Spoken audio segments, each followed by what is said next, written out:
சீமான் பிரபாகருடன் இருப்பது எடிட் செய்யப்பட்ட ஃபோட்டோ அப்படிங்கிறது.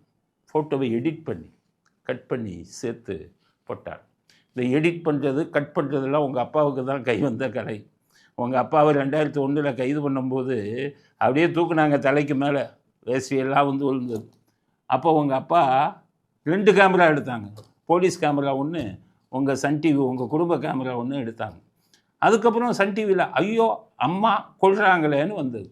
ஆனால் போலீஸு இதை எடுத்து பார்க்குறாங்க, கேமராவில் அந்த வார்த்தையே இல்லை. எல்லாம் குழம்பி போயிட்டாங்க. அது என்ன சன் டிவியில் போட்டது மட்டும் வந்ததுன்னா, அந்த வீடியோ எடுத்து கொண்டு போய் எடிட் பண்ணி சன் டிவியில் ஐயோ அம்மா கொள்கிறாங்களேன்னு நீங்களே சேர்த்து போட்ட வார்த்தை.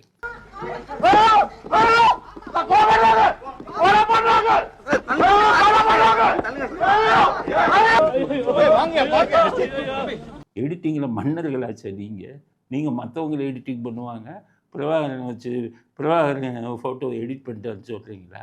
அதை சொல்கிறதுக்கு உங்களுக்கு முதல்ல தகுதி இருக்கா? அது எடிட்டாகவே இருக்கட்டும், நீங்களும் அதே வேலை பண்ணாரு தானே.